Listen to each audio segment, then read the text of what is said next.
नारायण नारायण नारायण हरि।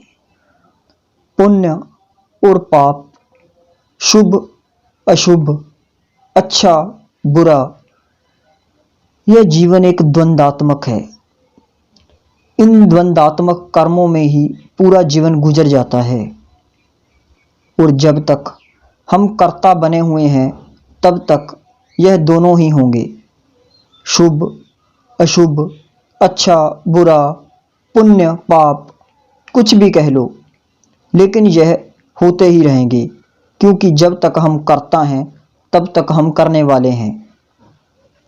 जब तक हम अकर्ता पद में नहीं पहुंचते तब तक तो हमें भी यह लग ही रहा है कि हम ही कर रहे हैं। तो अगर हम ही कर रहे हैं तो फिर क्यों ना हम अच्छे की ओर प्रेरित हों। उसी भाव से कुछ बिंदु व्यक्त कर रहा हूं, क्योंकि जहां ऊर्जा है वहां कुछ भी संभावना है। फूल भी ऊर्जा से निकलता है और कांटा भी। इससे पहले कि ऊर्जा कांटा बने, हमें उस ऊर्जा को फूल बना देना है। शक्ति ही है जो पाप भी करवाती है और पुण्य भी। इसलिए पुण्य में अर्थात शुभ में देरी मत करना। पुण्य करने में हमेशा शीघ्रता करें। पाप से चित्त को हटाने का यही एक मार्ग है। जब भी तुम्हारे पास शक्ति हो उसे बांटो। शक्ति कई प्रकार से हमारे पास होती है। किसी के पास धन की शक्ति है तो उस धन की शक्ति के द्वारा दूसरों की मदद करो। किसी के पास बुद्धि की शक्ति है, उस बुद्धि की शक्ति के द्वारा दूसरों की मदद करो। किसी के पास पद प्रतिष्ठा की शक्ति है, किसी के पास कर्म करने की शक्ति है। दरअसल यह पूरा संसार ही एक दूसरे से मिलजुल कर इसी तरीके से चल सकता है जब हम अपनी अपनी शक्तियों को दूसरों की मदद, दूसरों के सहयोग में लगाते हैं। जो भी शुभ कर सकते हो करो। पाप हमेशा दूसरों की तरफ इशारा करता है कि दूसरे सब कारण थे। समाज, लोग, परिस्थितियां, प्रारब्ध आदि। हम इसलिए कहते हैं कि हमसे इसलिए पाप हुआ। यह हमेशा दूसरों को दोषी दिखाता है। इसलिए भी हम पाप से मुक्त नहीं हो पाते, क्योंकि हम पाप की जिम्मेदारी अपने ऊपर नहीं लेते। जब हम यह मान रहे हैं कि हम करता हैं, हम करने वाले हैं, तो फिर पाप की जिम्मेदारी भी हम पर आ जाती है। पाप कभी भी अपने ऊपर दोष नहीं लेता। इसलिए जो व्यक्ति दोष दूसरों पर ही डालता रहता है वह पाप से कभी भी मुक्त नहीं हो पाता, क्योंकि उसे स्वयं की कोई गलती नजर ही नहीं आती। और अगर स्वयं का दोष नजर नहीं आएगा तो उससे मुक्त कैसे होंगे। हमें पता होगा कि हम बीमार हैं तभी हम इलाज करवाएंगे।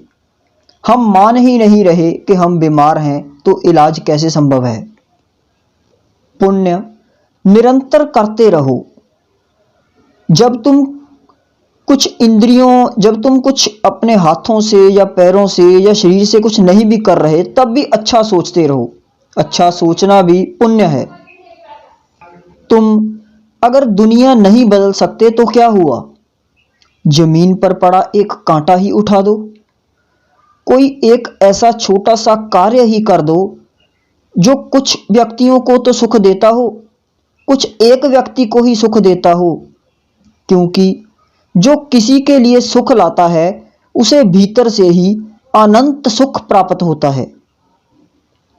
पाप तुम्हें हमेशा यही कहता है कि मैं तुम्हारे लिए सुख लाऊंगा, और पुण्य तुम्हें यह कहता है कि दूसरों के लिए सुख लाओ।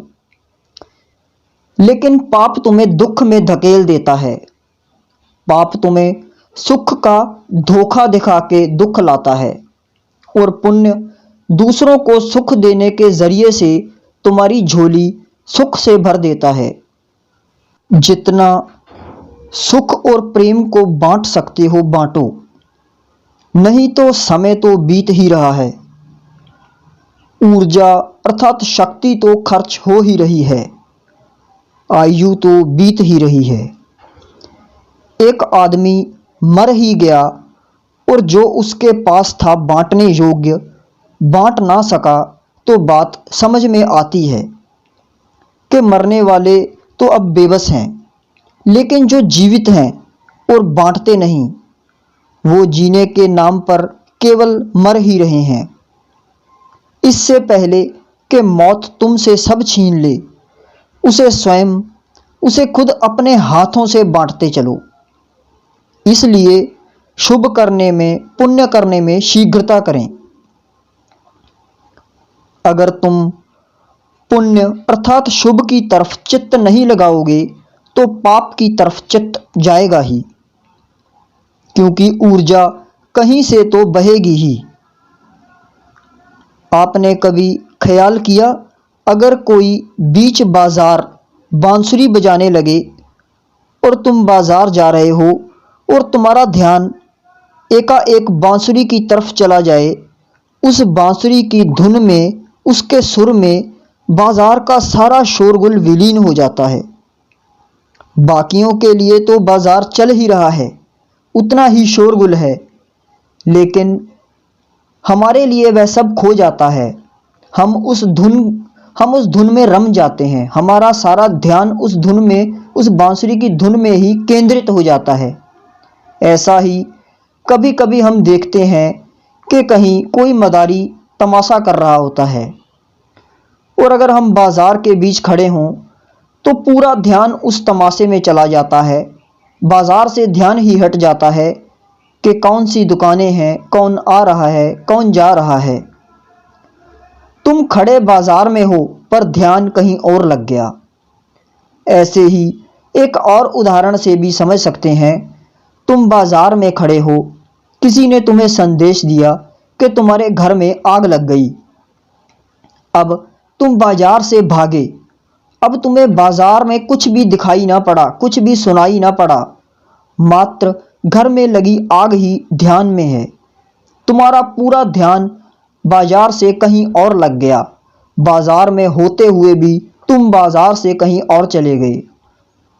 आपने कभी देखा, जब लोग हॉकी या फुटबॉल आदि खेल खेलते हैं, तो अगर एक खिलाड़ी गिर जाता है और खेलते खेलते अगर उसके पैर में चोट लग गई, खून निकल रहा है, दर्शकों को दिखाई पड़ रहा है, लेकिन खिलाड़ी अपने खेल के ध्यान में ऐसे लगा पड़ा है कि उसको पता ही नहीं कि क्या हो गया, क्योंकि पूरे का पूरा ध्यान खेल में है।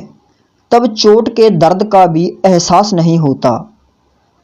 यह सारी विधि ध्यान की कला है।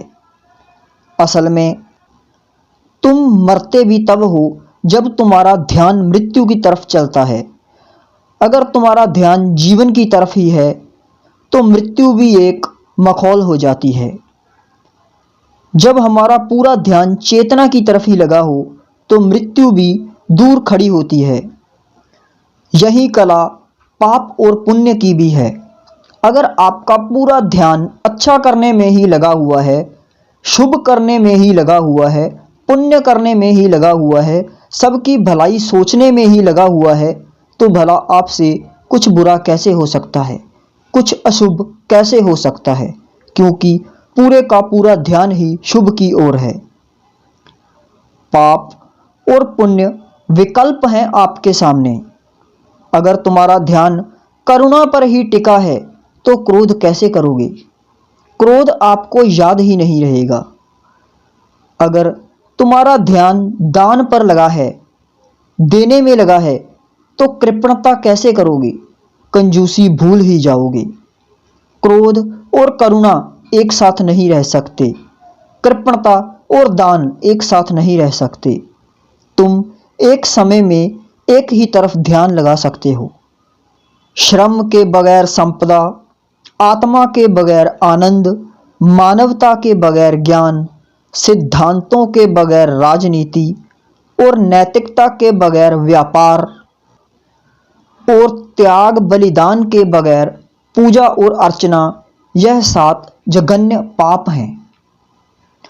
मानवता में विश्वास कभी नहीं खोना चाहिए। मानवता सागर के समान है। यदि सागर की कुछ बूंदें गंदी हैं तो इसका यह अर्थ नहीं कि पूरा संसार गंदा है। हम कुछ व्यक्तियों को देखकर पूरे संसार का अनुमान लगा लेते हैं। यह ऐसे ही है जैसे कुछ गंदी बूंदों को देखकर पूरे सागर का अनुमान लगाना। यह एक गलत सोच है। इसलिए कभी भी मानवता में विश्वास नहीं खोना चाहिए। जब भी आप कुछ अच्छा या शुभ करने के लिए निकलेंगे तो लोग पहले आप पर ध्यान नहीं देंगे, फिर वो आप पर हंसेंगे, फिर वह आपसे उलझेंगे और फिर एक दिन आता है जब वह आपके साथ हो जाते हैं। कहने का भाव केवल यही है कि अगर कर्ता ही बने हुए हो, अगर कुछ कर ही रहे हो, तो फिर क्यों ना शुभ की ओर बढ़ा जाए, क्यों ना अच्छे की ओर बढ़ा जाए, क्यों ना पुण्य की ओर बढ़ा जाए।